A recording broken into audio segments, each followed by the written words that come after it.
உண்மையிலே இந்த வாழ்க்கைக்கு நீண்டமான ஒரு மகிழ்ச்சி இல்லையா என்ற கேள்வி சில ஆட்களுக்கு வரலாம். புண்ணிய அவர்களே, இந்த உலகத்திலே நிறைய ஆட்கள் காசு தேடிக்கொண்டு போகிறாங்க. ஆனால் அந்த ஆட்கள் எவ்வளோ காசு கொண்டு போனாலும் அவங்களோட நீங்கள் கேட்டு பாருங்கள், அண்ணா தம்பி இல்லாத பாட்டி பாட்டன், உங்களுக்கு இப்போ காசு இருக்கு, உங்களுக்கு இப்போ சந்தோஷம் இருக்கா, மகிழ்ச்சி இருக்கா என்று கேட்டு பாருங்கள்.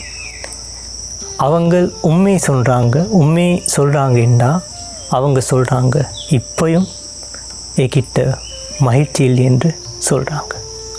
புண்ணிய அவர்களே, இந்த உலகத்திலே ஒரு அரசனுக்கு முடியாத அந்த பதவி கைவிட்ட முடியாது. ஏன் தெரியுமா? அந்த பதவிக்கு அவங்க ரொம்ப ஆசை பண்ணுறாங்க. இந்த பதவி எனக்கு தேவை என்று ஆசை பண்ணுறாங்க. ஆனால் புத்த பகவான் அந்த காலத்தில் அந்த பதவிக்கு ஆசை பண்ணலை. ஏன் தெரியுமா? அந்த பதவி கைவிட்டு மரணம் வரும்போது போவேணும் என்று ஒரு காரணம் புத்த பகவான் அந்த காலத்தில் தெரியும், நல்லது தெரியும். அதனால் புத்த பகவான் அந்த காலத்தில் இந்த பதவி எனக்கு தேவையில்லை, அதுக்கு காரணம்தான் மரணம். அதனால் புத்த பகவான் அந்த போதிசத்துவ வயலே அந்த எல்லாம் கைவிட்டுக்கு காடுக்குள்ளே போயிட்டு தியானம் செஞ்சு அப்படி மாதிரி ஒரு நிம்மதியான வாழ்க்கையை மற்ற ஆக்களுக்கும் கொடுத்திருக்கு. இப்பையும் நீங்கள் தேரர்கள் கண்டிருக்காங்க. ஒரு நிம்மதியான தேரர்கள் எங்கே சரிந்ததுனாலும் புத்த பகவானும் போன அந்த மார்க்கத்தை அந்த தேரர்கள் கொண்டு போயிருக்கு. அதனால தான் அந்த நிம்மதி. புண்ணிய அவர்களே, இந்த வாழ்க்கையில் நீங்கள் உங்களுடைய ஒரு எண்ணம் மனசில் இருக்கி காசு இருக்கிற நேரத்தில் எங்களுக்கு மிக மகிழ்ச்சி இருக்கலாம் என்று ஒரு எண்ணம் அனைத்து மக்களுடைய ஒரு எண்ணம் தான் மனசில் இருக்கிறது. ஆனால் புண்ணிய அவர்களே, இந்த உலகத்திலே எவ்வளோ காசு இருந்தனாலும் அப்படி மகிழ்ச்சி அந்த சந்தோஷம் வாங்கலாத. புண்ணிய அவர்களே, நிம்மதியான ஒரு மனம் இருந்தனாலும் மட்டும் எங்களுக்கு நீண்டமான காலம் சந்தோஷமாக இருக்கலாம். புண்ணிய அவர்களே, இந்த வாழ்க்கையில் நாங்கள் இப்போ எங்களுடைய வயது இப்போ கொஞ்சம் நாள் அப்படியே போயிட்டு மரணத்துக்கு நாங்கள் போகிறாங்க. இந்த காரணம் இந்த உலகத்திலே மனிதங்கள் எல்லாருக்கும் இருக்கு. ஆனால் அவங்கள் அந்த பற்றி யோசிக்கலை. அவங்கள் இப்பையும் அந்த கேள்வி அங்கே வச்சு அவங்கள் வேறு வேலை செய்கிறாங்க. சில ஆக்கள் ஜாப் செய்கிறாங்க, சில ஆக்கள் குடும்பத்தில் அந்த சந்தோஷமாக இருக்கிறாங்க. ஆனால் எவ்வளோ சந்தோஷமான இருந்தனாலும் எங்களுக்கு நேரம் சொல்ல இயலாத, மரணத்தில் வார நேரம் எங்களுக்கு யாருக்கும் சொல்ல இயலாது. ஆனால் மரணம் வரும்போது எங்களுக்கு ஞாபகம் இருக்கி இந்த மாதிரியான வாழ்க்கை பற்றி யாரும் அப்படி தெரியாது. இந்த வாழ்க்கை மனிதர்கள் மாதிரி இருந்துட்டு சும்மா போகிறாங்க. அவங்களுடைய வாழ்க்கைக்கு தன்னிடம் வாழ்க்கைக்கு எதுவும் செய்யலை. மனம் பார்க்கும்போது ரொம்ப கவலையாயிருக்கு. அதனால் நாங்கள் செய்ய வேண்டும் என்ன தெரியுமா புண்ணியவர்களே? இந்த வாழ்க்கைக்கு எங்களுக்கு மகிழ்ச்சி இருக்கிற விஷயம் என்ன தெரியுமா? அந்த விஷயத்தை நாங்கள் செய்ய வேண்டும். இல்லாது அவங்கள் பற்றி தேடி கொண்டு போகிறாங்க, இவங்கள் பற்றி தேடி கொண்டு போகிறாங்க.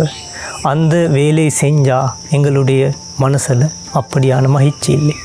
புண்ணியவர்களே, தன்னிடம் மனம் பற்றி தான் நாங்கள் பார்க்க வேணும். அப்படி பார்த்து கொண்டு இருந்தனாலும் தன்னிடம் மனசுக்கு வார எண்ணம் பற்றி நாங்கள் நல்லது தெரியும். அதுக்குள்ளே அந்த எண்ணம் சரியா பிழையான்னு எங்களுக்கு பார்க்கலாம். ஆனால் எந்த மனசில் இருக்கிற எண்ணம் பற்றி எங்களுக்கு தெரியும். இந்த மனசில் இருக்கிற எண்ணம் பற்றி நாம் மட்டும் தெரியும். ஆனால் அதே போல் உங்களுடைய மனசில் இருக்கிற எண்ணம் பற்றி உங்களுடைய மனம்தான் நல்லாது தெரியும். அதே போல் தன்னிடம் மனம் பற்றி அழகான பார்க்க இயலும்னால் இது தவறான எண்ணம், இது சரியான எண்ணம் என்று உங்களுக்கு அந்த எண்ணம் மட்டும் மனசில் இருந்தனாலும் உங்களுக்கு மகிழ்ச்சி இருக்கு. ஆனால் இந்த உலகத்திலே இந்த மாதிரி வாழ்க்கை வேணும்னா சில ஆட்கள் இறந்த காலம் பற்றி பேசிக்கொண்டு இருக்கிறாங்க. அப்படியே பேசிக்கொண்டு இருந்தனாலும் அந்த இறந்த காலத்திற்கு எங்களுக்கு யாருக்கும் இப்போ போயிடாது. சில ஆக்கள் எதிர்காலம் பற்றி நான் இப்படி செய்ய வேண்டும், மாதிரி தான் செய்ய வேண்டும் என்று நினைத்து கொண்டு இருக்கிறாங்க. ஆனால் சில காரணங்கள் அவங்களுடைய வாழ்க்கைக்கு வருவாங்க. அதுக்குள்ளே அந்த காசு, அந்த குடும்பத்தில் ஆக்கள் அது எல்லாமே கைவிட்டு அவங்க போகிறாங்க. அவங்களுக்கும் அந்த மகிழ்ச்சி இல்லை. அதனால் புண்ணியவர்களே, புத்த பகவான் நிர்மாணப்பட்ட இந்த வாழ்க்கை மிக அழகான வாழ்க்கை, இந்த தேரர் வாழ்க்கை. இந்த மாதிரி காடுக்குள்ளே இருக்கும்போது மனசில் ரொம்ப மகிழ்ச்சி இருக்கு. வேறு ஆக்கள் இனம் பற்றி பேசிக்கொண்டு இருக்கிறாங்க, வேறு விஷயத்தை பற்றி பேசிக்கொண்டு இருக்கிறாங்க. அதுக்குள்ளே அவங்களுடைய மனசில் நிம்மதி இல்லை. புத்த பகவான் உடைய ஒரு மனிதன் கேட்டார், புத்த பகவானே, உங்களுடைய தேரர் இருக்கிறார்கள், அவங்க ரொம்ப நிம்மதியாக இருக்கிறாங்க. அப்படி எங்களுக்கும் காசு இருக்கி அதை செய்கிறாங்க இது செய்கிறாங்க, ஆனால் எங்களுடைய மனசில் அப்படியான நிம்மதி இல்லை. புத்த பகவானே, இளந்தர் காலத்தர் இப்படியான ஆக்கள் இப்படியான சந்தோஷமாக இருக்கிற எப்படி என்று கேட்டார். புத்த பகவான் சொல்கிறார், இந்த பிக்குகள் இறந்த காலம் பற்றி அப்படி நினைக்க இல்லை, எதிர்காலம் பற்றி அப்படியே நினைக்கிட்டு கவலை இல்லை. அதனால் நிகழ்காலத்தில் அவங்க வாழ்கிறாங்க. அதுக்குள்ளே அந்த தேரருக்கு சந்தோஷம் இருக்கிறது என்று சொல்கிறாங்க. உண்மைதான் என்று அந்த மனிதர்கள் அந்த நேரத்தில் சொல்கிறாங்க. புண்ணியவர்களே, நீங்களும் ஒரு நிம்மதியான வாழ்க்கை வேணும்னா எவ்வளோ காசி தேடிக்கொண்டு போனாலும் உங்களுக்கு அதில் சந்தோஷம் இருக்கு. ஆனால் நீண்டமான சந்தோஷம் அந்த காசுக்குள்ளே இல்லை.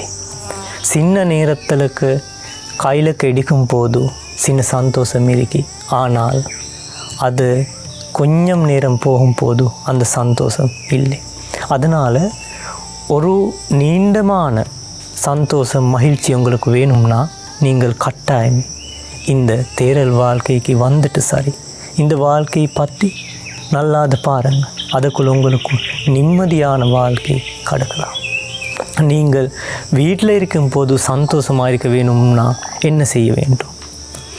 இறந்த காலம் பற்றி எங்களுக்கு யாரும் எந்த செஞ்சாலும், யாராவது சரி எதுவும் செஞ்சாலும் அந்த பற்றி கவலைப்படாதீங்க.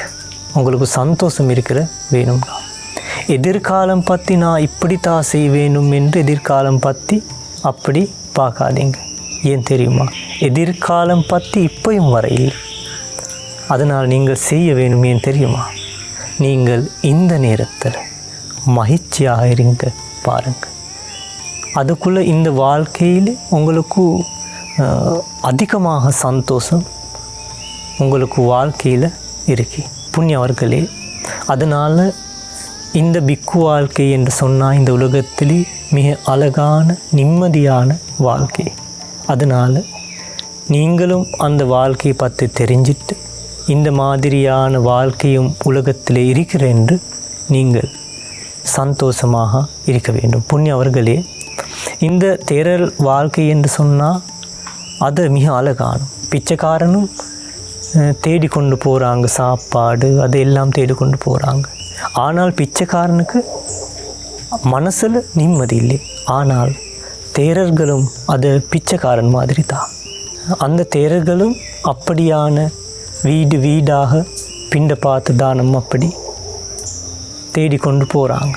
அதே போல் யார் சரி தானம் தந்தாலும் அதை சாப்பிட்டு விட்டு அப்படியான தியானம் செஞ்சு மிக அழகான வாழ்க்கை வளர்ந்தார். இந்த உலகத்திலே இதே போல் ஒரு நிம்மதியான வாழ்க்கையும் இருக்கிற என்று மனசில் வச்சு கொள்ளுங்க. இது தான் பாக்கியமுள்ள புத்த பகவான் நிர்மாணப்பட்டு ஒரு நிம்மதியான வாழ்க்கை.